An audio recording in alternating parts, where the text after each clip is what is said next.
Let's talk today a little bit about church shootings. As you know, there have been quite a few of those over the last couple of decades. As a matter of fact, the church shooting at Wedgwood Baptist Church, where my dad was a church administrator back in 1999, was really one of the first mass church shootings in America's history. And since then, there have been far too many of them. And I think sometimes people ask, why would God allow churches to be shot up like that? Why would he allow those kinds of tragedies to happen at a church? And I think really kind of what you're saying when you ask something like that is that, church is a place for good people to go. Why would good people get shot up? And in reality, I think that the answer to that is just simply that bad things happen. The rain falls on the just and the unjust. And so asking why shootings happen at a church is really no different than asking why shootings happen at all in the first place, because not that anybody's good. Since churches are supposed to be hospitals for hurting and broken people, very often hurting and broken people show up there. And sometimes that goes badly, even though churches are there to help. My name is Chief James Kruger. I'm the Chief of Police of the Oak Brook Police Department. I've been here almost 8 years. I've been a police chief for nearly 15 years, and I've been in law enforcement almost 40 years. Really, the whole outlook of security, and especially in a church environment or a soft target environment, has changed so much over the last several years. I can recall maybe 10 or 20 years ago when we first talked about church security. Basically that meant helping with traffic control and maybe helping make sure the collection stayed safe, at the end of the service. But now things have changed so much, especially after 9/11, where we look at it completely differently.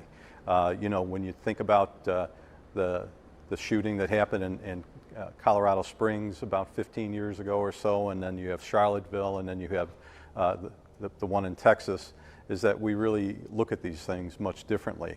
And I think part of it is mindset. Our staff and law enforcement agencies all over are ready to assist churches with their security and their safety teams. But I think there was really a training and mindset change that had to occur with some of these folks, because obviously when somebody comes to church, they're thinking differently as far as caring about other people and having that mindset that they want to be a helper and not so much looking at any potential threats, and also be so much more welcoming, right? Of all walks of life. And what we want to do is be able to complement that and keep it a safe environment and work with the team that's on the ground at the church, and not take away from why the church members are there to worship in peace. A man entered into the church, and I was on the pulpit at the time, and I was speaking about the love of Christ and how this nation needed to learn how to abide in Christ as a nation.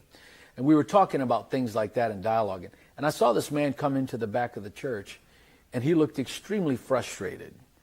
And he just began to pace back and forth in the back of this church. And I didn't quite know what was going on. I felt like I was in another nation, even though I was also with other pastors from other nations. I felt like, in other nations, someone who's preaching sees that, they may stop. They may go and deal with that and minister to that individual, then go back to preaching. And I thought, wow, is this going to happen in the United States? Is this going to happen in Tampa like that? Instead, what I did is I looked and I caught my eyes on my friend from Uganda. He was a pastor from Uganda that was with me. And I stared at him for a while, then he caught my eyes, and then I looked to the back. And he looked to the back, and he saw this man. Well, he immediately went to his knees and just begun to pray. That's really what he did. And then I looked to another pastor, and I looked to the Nigerian pastor. This is his church. And I looked at him, and he said, okay, what's going on? And I looked to the back. I kind of nodded my head, and he looked up, and he saw this man who was just looked like a caged animal, really. I mean, he was frustrated. He was walking very vigorously, back and forth, like something was really wrong. So the pastor actually got some of his ushers, and they went back to this man. And as they went back to this man, it was very interesting that they began to dialogue with him. Now, we continued what we were doing, so I didn't know what that dialogue was until later on.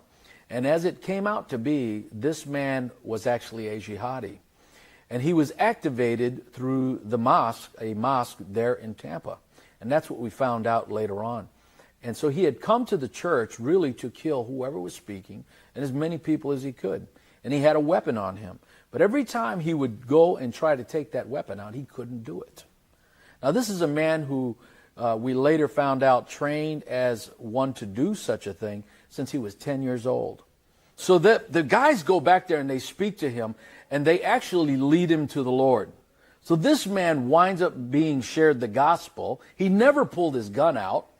He wasn't able to. Police are called. Other people are notified, including the FBI. And he says, I don't know what happened.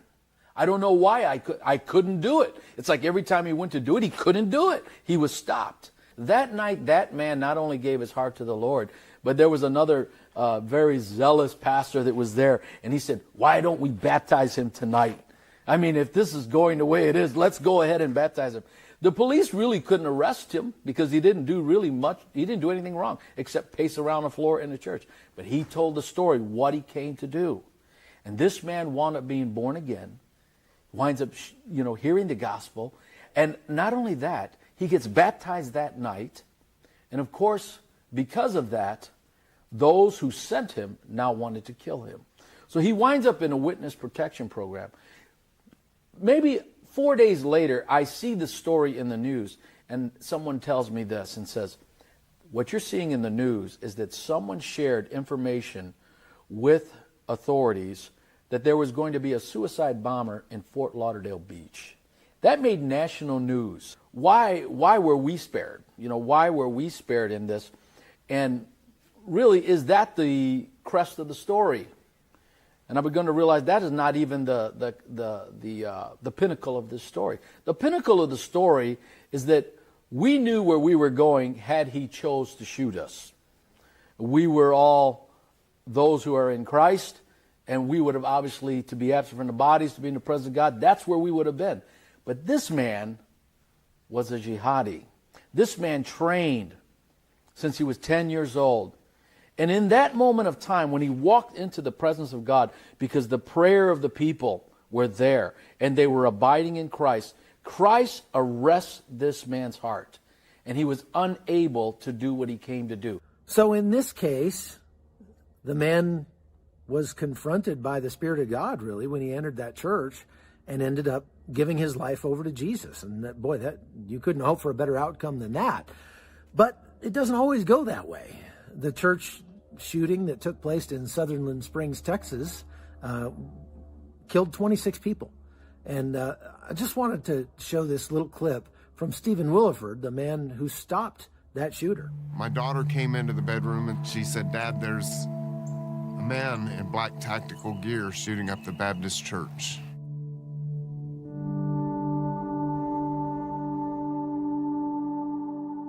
Every one of those shots to me represented one of my neighbors, one of my friends. And I ran as fast as I could.